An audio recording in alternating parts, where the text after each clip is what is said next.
Recently, we did a story about a woman who's on a United flight called Tahera Ahmad. She made some very serious charges about how she was discriminated against on that flight. She said that they would not give her a full can of Coke because, quote, she may use it as a weapon. Since she's Muslim, they were afraid to give it to her. That was her charge. And then she said another passenger told her when she complained, quote, "You Muslim, you need to shut the fuck up. You know you would use it as a weapon." Okay? Now, since then, there have been other accounts. And what we wanted to do was give you both sides.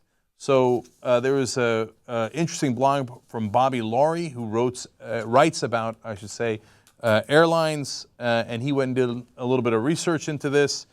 And he does not come up with a definitive conclusion, but it's very obvious where it's going. He clearly questions whether she's telling the truth.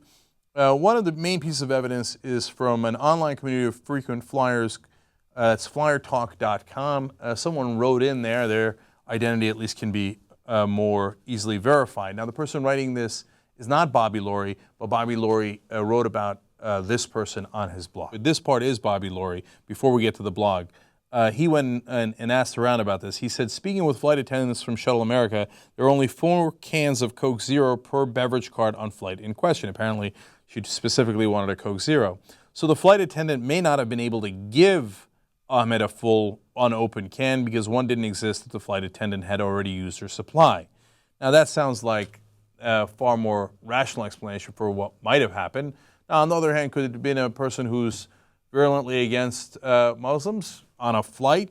Could have been, and that's what she said, and that's why we reported that at that time in that way. There was, at that point, United had apologized. There was no counter-narrative. Nobody else spoke up and said, hey, wait, that's not true. Now there is, so we're giving you both sides. Bobby Laurie continues to say, now Ahmed may have perceived her not receiving the full can as some form of discrimination after seeing another passenger get a full can of beer, but may not have been fully aware of the facts why she wasn't provided a full can of Coke Zero. So at least he comes up with some explanation as to what might have been the miscommunication at hand. If you left it right there, well, miscommunication, it happens, right? But now we go to the blog. Come Fly With Me 33 is this frequent flyer who wrote in and saying that they were on the flight and that they were a witness. Here's what they said. I was actually on this flight on Friday evening from ORD to DCA. I've been a reader of this forum for a long time, but seeing this all over the news made me sign up so I could tell you what really happened here and hopefully stop this liar in her tracks. I was sitting close enough to her to hear everything that was said. The flight attendant came up to the lady, and I believe she even took her order first in the entire cabin as she was seated in the bulkhead 7D, and took her order. She ordered a Coke Zero and a hot green tea with Splenda. The flight attendant handed her a full Diet Coke with a cup on top and then told her that the green tea would take a few minutes and she would get it to her ASAP. The lady said very rudely and condescending to the flight attendant that she ordered a Coke Zero and basically pushed the soda back to the flight attendant. The flight attendant said she was sorry in an attempt to find a Coke Zero for her, which she did not have many of, and told her that she could only give her a portion of the can, not the full can. This is when the lady in question started to freak out and told the flight attendant, "What do you think, I will use this as a weapon?